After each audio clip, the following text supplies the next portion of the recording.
Hello, welcome to the Sunday School Ministry of White Plains Baptist Church, located in Lawrence, South Carolina, where Dr. Johnny L. Johnson Jr. is the senior pastor.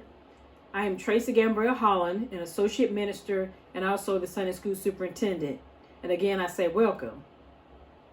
We are in our winter quarter, 2021-2022, Justice, Law, History. And our Sunday School material comes from the Urban Ministries. We are in Unit 2 for January 2022, and it is the source of justice.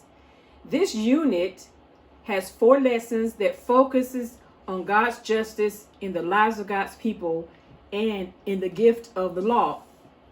It's justice, vengeance, and mercy, Hagar and Ishmael not forgotten, the laws of justice and mercy, and justice, judges, and priests. Today's lesson is January the 16th, 2022, the laws of justice and mercy.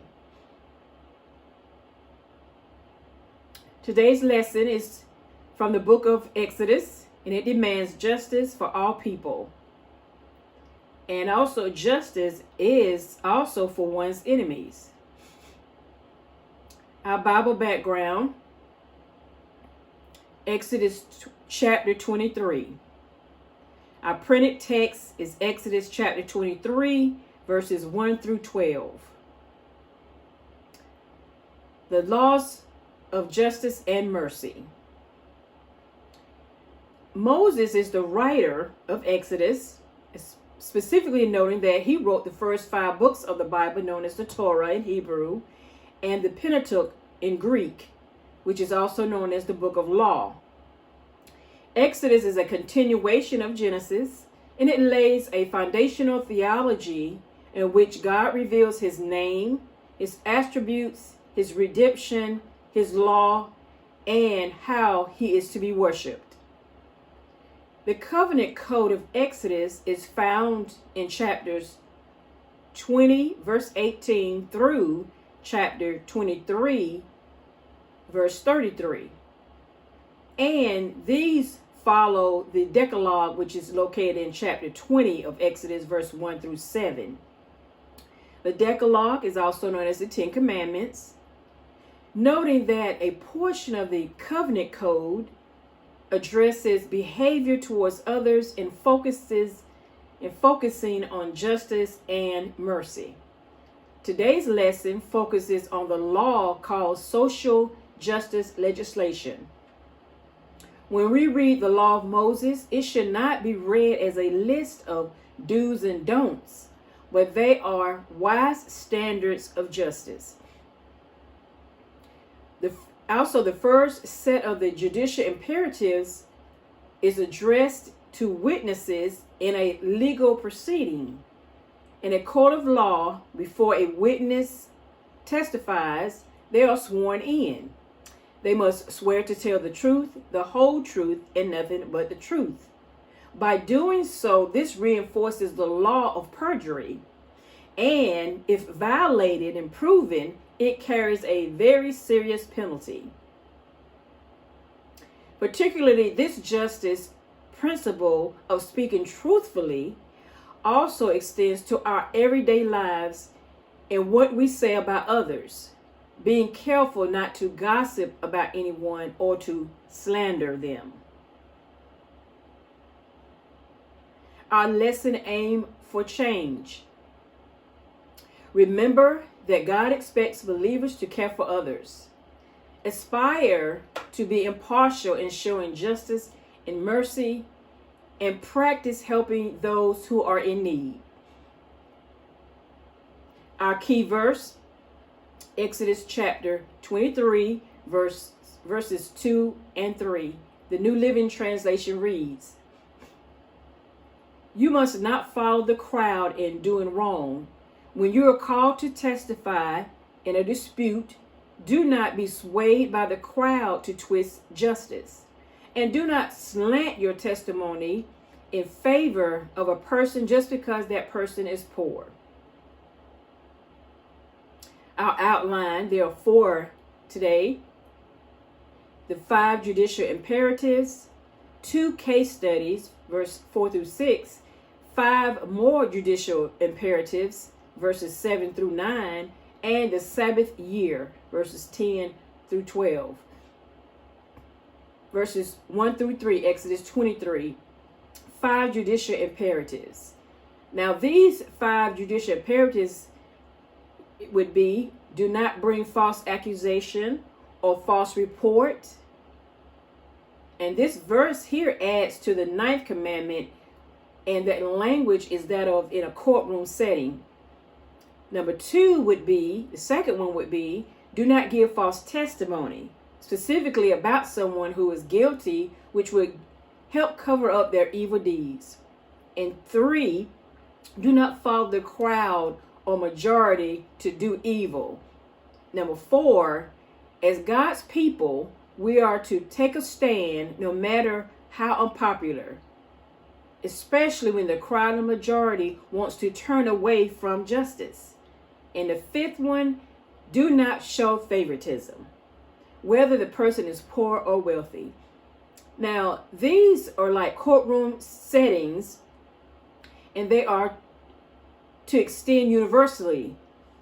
Although these mandates, rules, or instructions are implications of the Decalogue, they do not and cannot cover all possible cases for doing evil and committing injustice.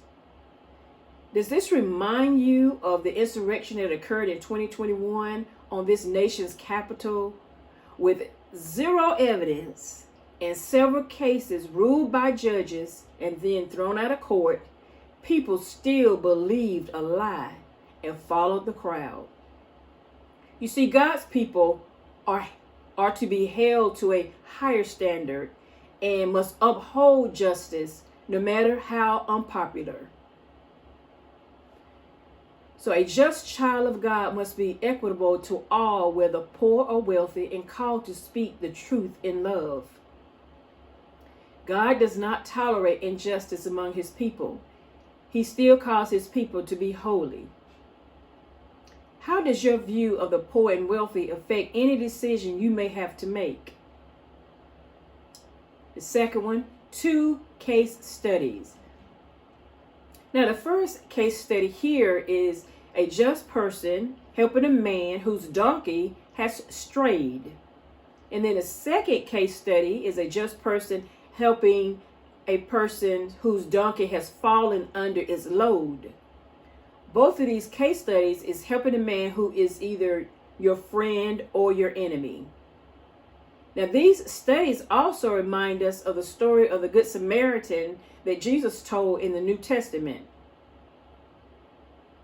In today's times, this would be like a person on the side of the road with a flat tire in the rain. Although everyone has cell phones and can easily call for help themselves, would you stop to check on them or even call for help for them?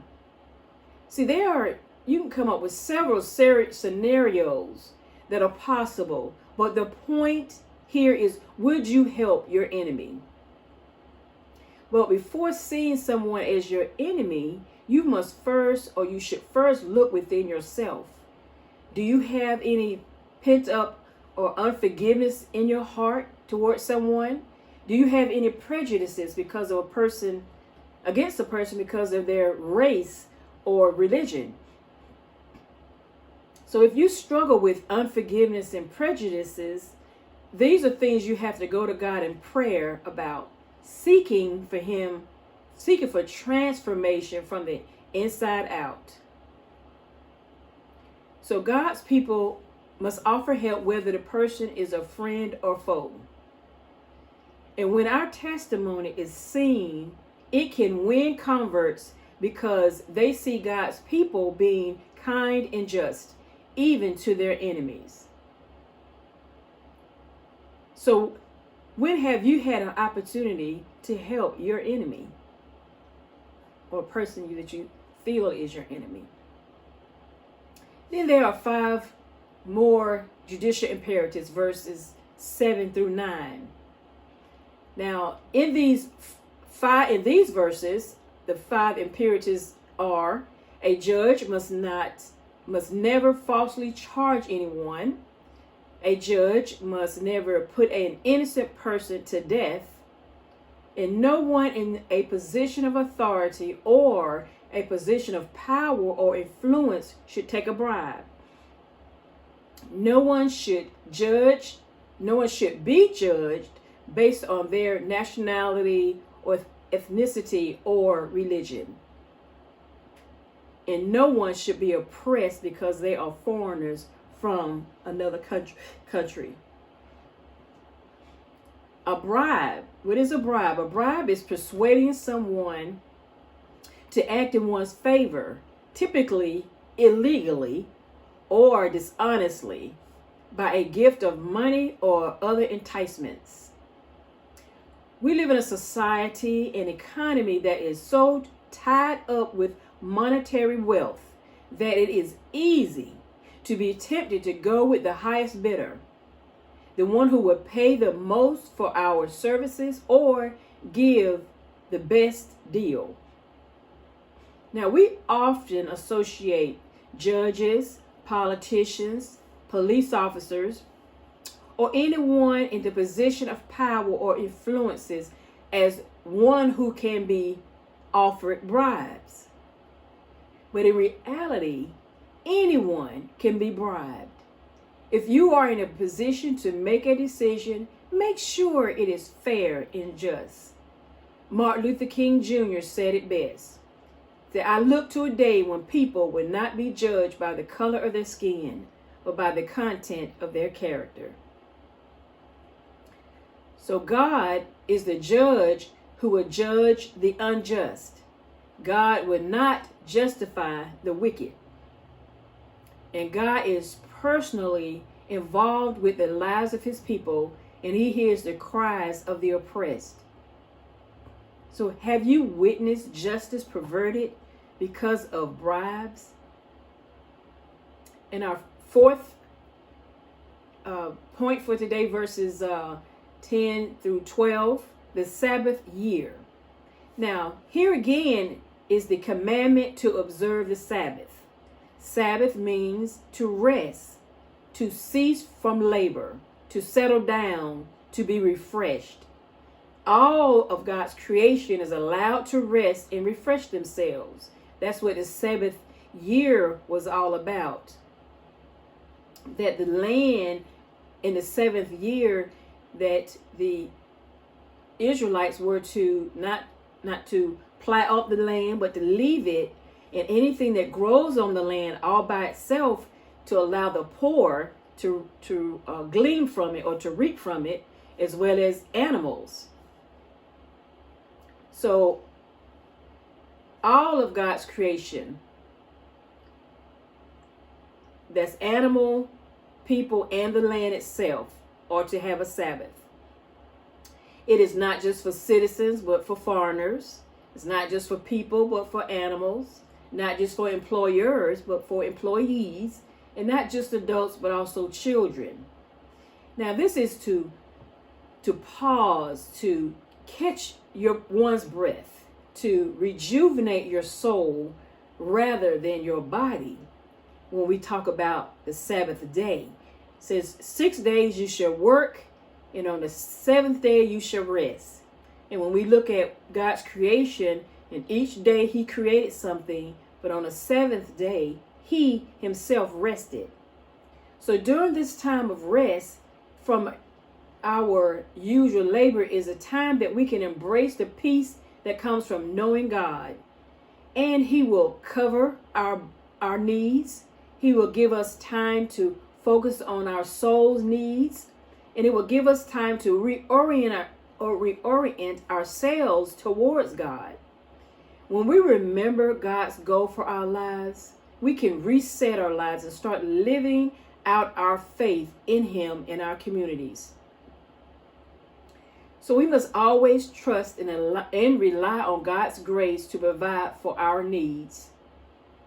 And the Sabbath day and the Sabbath year are both supposed to be soulful practices for all those living among God's people. A time to trust God to provide instead of you providing for yourself. So what does your Sabbath day look like? And what would a Sabbath year look like among God's people in today's times? So wrapping up our winter quarter 2021-2022 for today's lesson, which is in the month of January 2022, is the source of justice. And today was the laws of justice and mercy. Our unifying principle was unbiased actions. Exodus demands justice for all people, including one's enemies. A thought to remember: God is looking for a relationship, not religion. You see, religion is what you do. A relationship is who you are, God's child.